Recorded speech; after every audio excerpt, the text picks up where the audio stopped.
सावित्री, अगं काय करतेस तू? मी ते अंथरूण घालत होते. हे बघ, आता तुम्हाला एकटं नको बघ. असं का वागतेस? अर्जुन, तोच तर. हो, मला मान्य आहे, मीच तुला सांगितलं होतं इथं झोपायला, पण तेव्हाची गोष्ट वेगळी आहे, आत्ताची गोष्ट वेगळी आहे. आता एवढं सगळं होऊन सुद्धा तू जर पुन्हा त्याच विषयावर येणार असशील ना तर.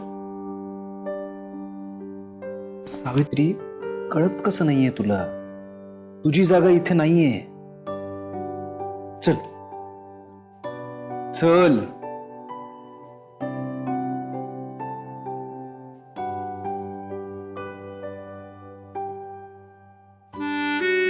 तुझी जागा इथे आहे. इतकं शॉक होण्यासारखं काय झालंय? हे बघ, मी तुला तिथे नाही झोपू देणार आहे, तू तिथे नाही झोपायचंस, कळलं? अर्जुन, तू हे असं अचानक सगळं तू नक्की काय? अर्जुन, मला वेळ लागेल आता. मला तुला वेळ लागेल, मला ऑलरेडी वेळ लागलंय. अर्जुन. अगं हो, वेळ लावलेस तू मला. तुला खरं सांगू का, खूप दिवसांपासून मला तुला मिठीत घ्यावंसं वाटतं.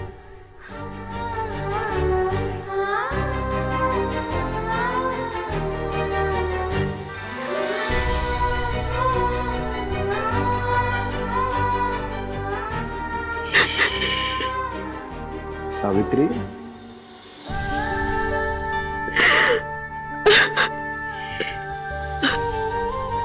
अर्जुन, सॉरी.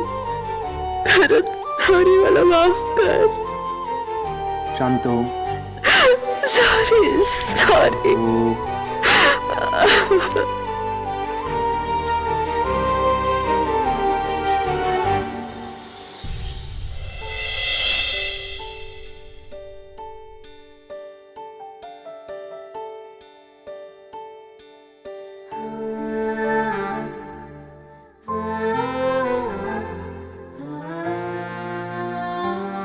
Good morning. हे हात नाही लावायचा.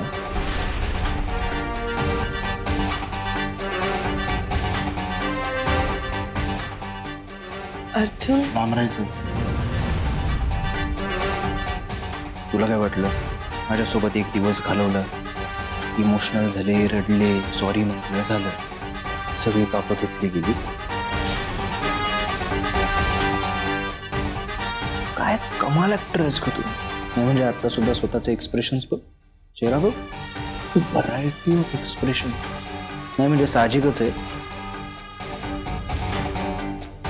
काल माझ्याशी इतक्या प्रेमाने वागणारा माझा अर्जुन आज माझ्याशी असं का वागतोय असा प्रश्न पडूच शकतो तुला. सांगतो ना, काल मी जे काही वागलो ना ते खरं होतं. ते सोपं नाही असं समज, कारण ते आता सत्यात नाही उतरणार. कारण माहितीये, कारण तुझी ती लायकीच नाही. काल मी तुझ्याशी इतका चांगला वागलो कारण मला तुला दाखवून द्यायचं होतं की तू काय कमावलंयस. तुला काय वाटतं प्रेम मिळवणं इतकं सोपं आहे? प्रेमाची किंमत कळते का ग तुला? प्रेम म्हणजे काय माहिती तरी आहे? प्रेम म्हणजे आपल्याला आवडणाऱ्या व्यक्तीसाठी जे जे वाटतं ना ते मनापासून करणं, ते असतं प्रेम. नाही, मी तेच केलं. त्या बदल्यात मला काय मिळालं माहितीये? विश्वासघात. काल मी जे काही वागलो ना ते आणि तसंच प्रेम करायचं होतं मला तुझ्यावर, पण तू खून केलास माझ्या प्रेमाचा. काय काय म्हणाली होतीस ग मला की आज ना उद्या मी हे प्रेम परत मिळवेन, शपथ वगैरे घेतली होतीस ना तू. पण मी तुला सांगतो, आज काय या जन्मात काय तुझ्या 7ही जन्मात ना तुला माझं प्रेम परत मिळणार ना.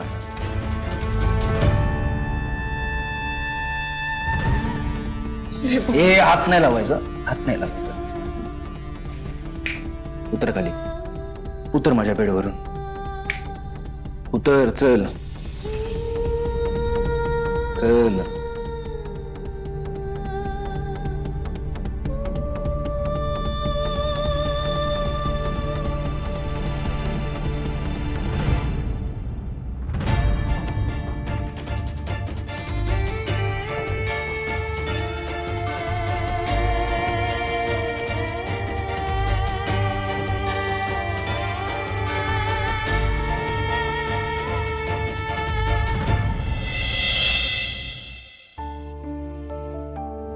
अर्जुन, जरी तुम्हाला दाखवण्यासाठी हे सगळं केलं असलंस तरी ते खोटं नव्हतं, हे नक्की. कालच्या 1 दिवसासाठी का असेना तू माझा झालास. तू एवढं केलंस ते पुरेसं आहे माझ्यासाठी. तू माझ्यावर प्रेम कर किंवा माझा तिरस्कार कर, तुझी जागा कायम माझ्या हृदयात असेल.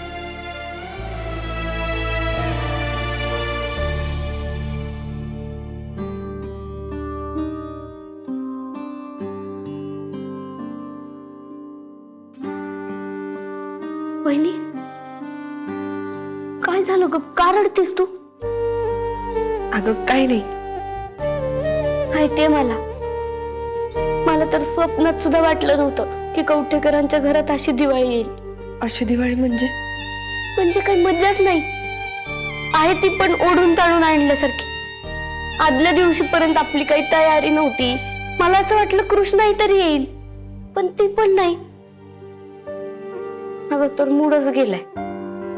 अगं प्रिया, वहिनी, याआधी पण घरात खूप भांडणं झाली, पण ती मिटली पण लगेच. तेवढ्यापुरतं तेवढं होतं सगळं.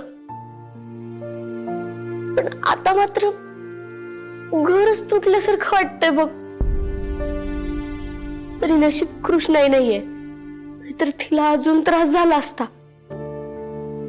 मला माहितीये बलराम दादा चुकलाय. आपल्या घराविरुद्ध त्यानं खूप चुकीचं पाऊल उचललंय, माहितीये मला. पण आता भाऊबीज आहे आणि एक बहीण म्हणून मला मनापासून वाटतंय बलराम दादा पाहिजे होता. माझ्यासारखं त्याचं पण मन त्याला खात असेल का ग? प्रिया प्लीज तू रडू नकोस. सगळ्यांची काहीतरी स्वप्न असतात. मी आयुष्यात हे करीन ते करीन, पण माझं असं काही नव्हतंच कधी. मला फक्त वाटायचं की काही झालं तरी हे घर एकत्र राहिलं पाहिजे कायम. पण असं काही आता होईल असं वाटत नाही. आजची भाऊबीज अशीच जाणार. बलराम दादा काही येणार नाही. तो आला तरी अर्जुन दादा त्याला घरात येऊ देणार नाही. माहिती ना मला.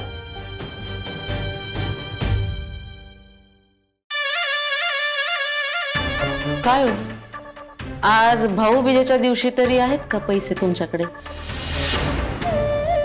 नाही, ही तुमची पुस्तकं काय ओवाळणीत टाकायला उपयोगात यायची नाहीत, म्हणून म्हणलं. असं आहे ना, खिसा गरम असायला लागतो.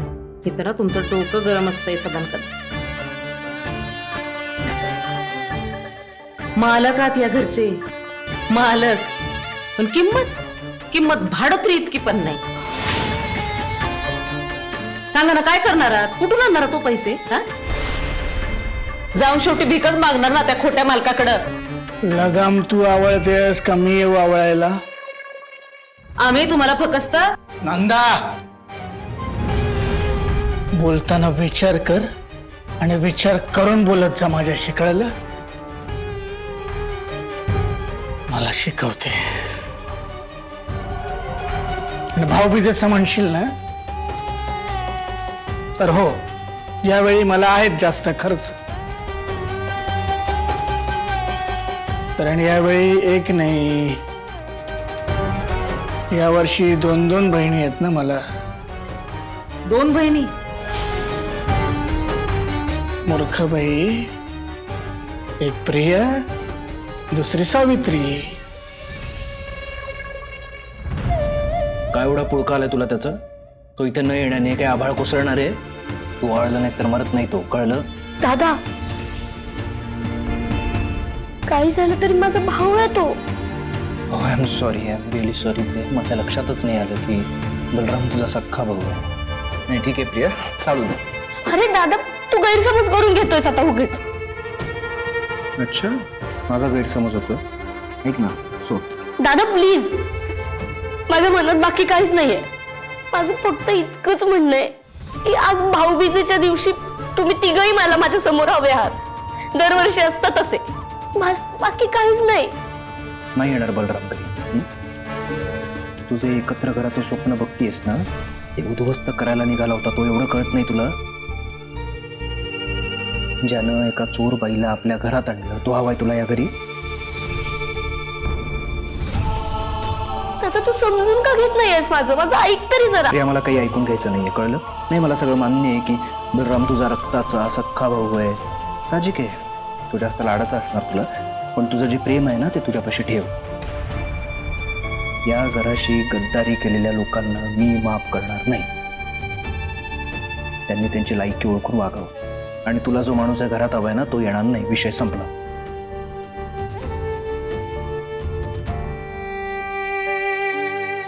प्रिया, मी आलेच.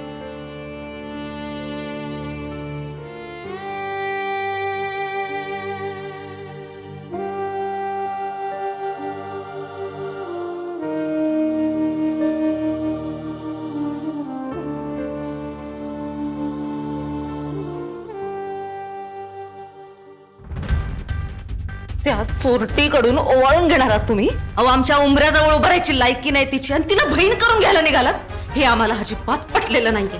पायतानाच्या कधीच पादुका होत नाहीत नंदा, त्यांची खरी लायकी पायात. पण कसं आहे ना नंदा, साधू बनून जर का आपल्याला आपला हेतू साध्य करून घ्यायचा असेल तर पायतानाला सुद्धा पादुकांची झालर द्यायला लागते.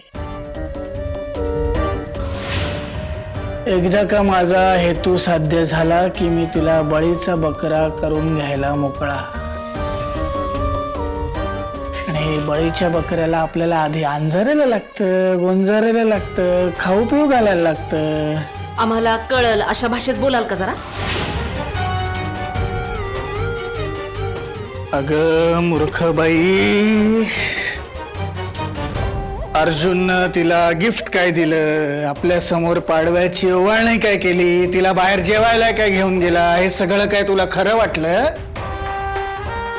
सगळं खोटं होतं ते. तो तेच करत होता जे सगळं त्याने आधी केलं. दिखावा, काय दिखावा. तुम्हाला कसं कळलं हे?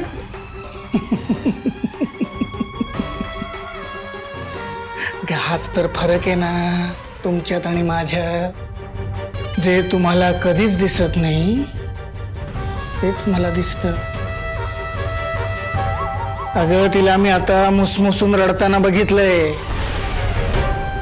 तिला बिचारीला वाटलं तर सगळं नीट झालं, माझा अर्जुन मला परत मिळाला. असं नाही, त्या कुत्र्याचं डोकं कसं तिरकं चालतं हे फक्त मलाच ठाऊक आहे.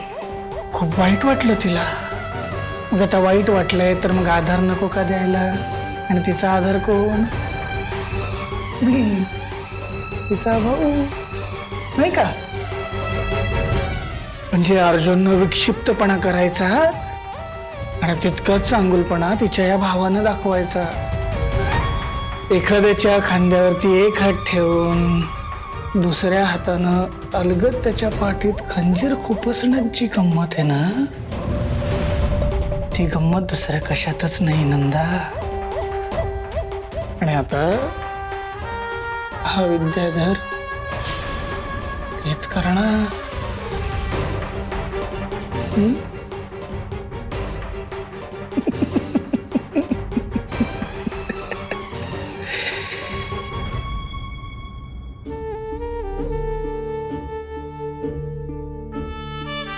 सावित्री मॅडम,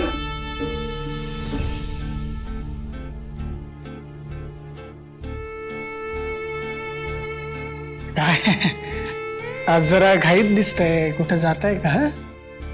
नाही, कुठे नाही, ते असंच. नक्की? म्हणजे यावेळेला सुद्धा काही वेगळं कारण नाहीये ना? नाही नाही, असं काहीच नाहीये दादा, खरंच.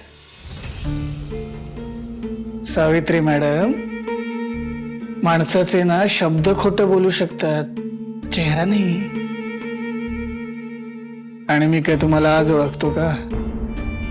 म्हणजे म्हणजे तुमचा चेहरा सगळं काही सांगून जातोय की काहीतरी घडलंय. काहीच नाही झालंय दादा. तुम्ही किती जरी नाही म्हणलात ना तरी मला सगळं कळतंय. तर अर्जुनचं मला काहीच कळत नाही. काल तर तो तुमच्याशी एवढं चांगलं बोलत होता, चांगलं वागत होता, तुम्हाला हात धरून घेऊन आला, ओवाळणी केली, पाडव्याची गिफ्ट दिलं, तुम्हाला जेवायला बाहेर घेऊन गेला, आणि आज चित्र वेगळंच आहे. त्यात तुम्ही मला काहीच सांगत नाही आहात. नाही दादा, असं काही नाहीये.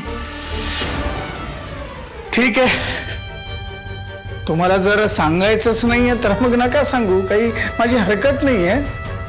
उगाच तुम्हाला असं वाटेल की हा मूर्ख माणूस काय आमच्या संसारात सारखा ढवळाढवळ करतोय, त्याच्यामुळे काही सांगू नका. मला काय बोलताय दादा?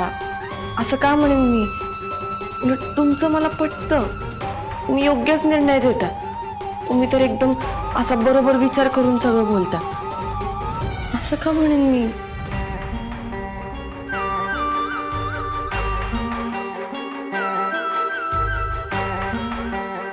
एवढा आपुलकीनं बोलला ते सुद्धा भाऊबीजेच्या दिवशी खरंच भरून आलं.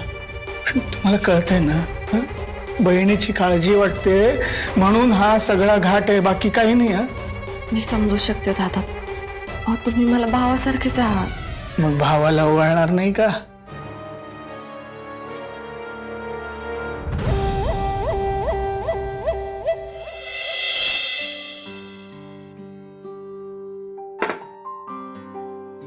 अहो, काय करताय?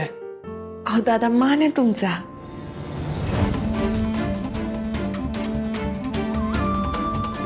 खरं तर आज बहीण म्हणून तुमचा मान जास्त आहे, पण भाऊबीजेची ओवाळणी म्हणून द्यायला माझ्याकडे दादा प्लीज असं नका म्हणू.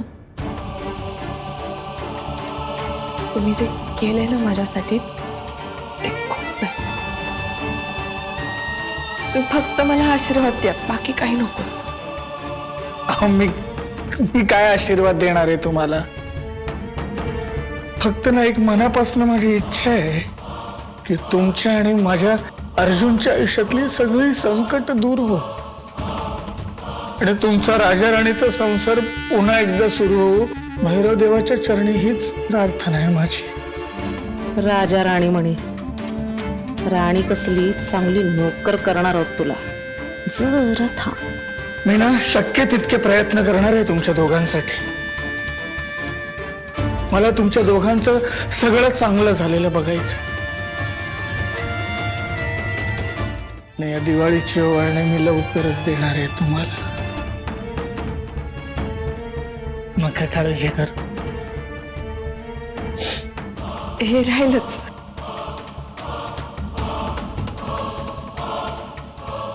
आरामखोर, लायकी नसताना तुझ्याकडून हे सगळं करून घ्यावं लागते. मजबुरी आहे माझी. पण नाही येते काही दिवसात तुझ्या संसाराचं दिवाळं काढून तुला खडी फोडायला पाठवलं तर नाव विद्याधर कवठेकर सांगणार नाही. चला दादा, येऊ मी. लवकर या घरी. हो.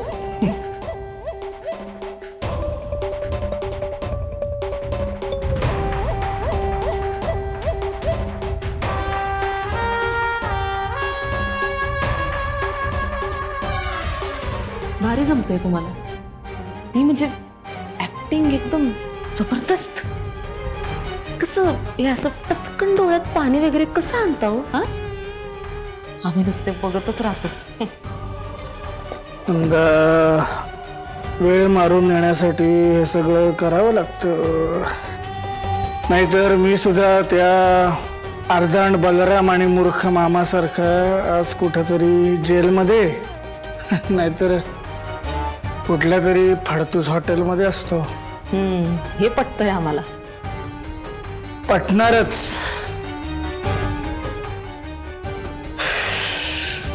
पण आता ना या सगळ्याचा ना मला कंटाळा आलेला आहे. थोडेच दिवस मग या सगळ्या फडतूस लोकांचं आणि माझ्या ऍक्टिंगचा दोघांचा खेळ खल्लास.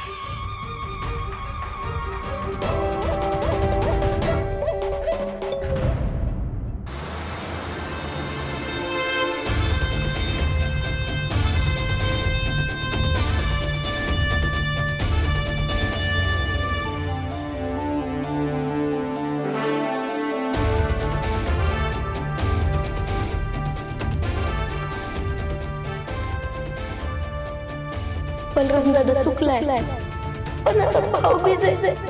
एक बहीण म्हणून मला मनापासून वाटतंय बलराम दादा पाहिजे होता. आजची भाऊबीज अशीच जाणार. बलराम दादा काही येणार नाही. तो आला तरी अर्जुन दादा त्यांना घरात देणार नाही.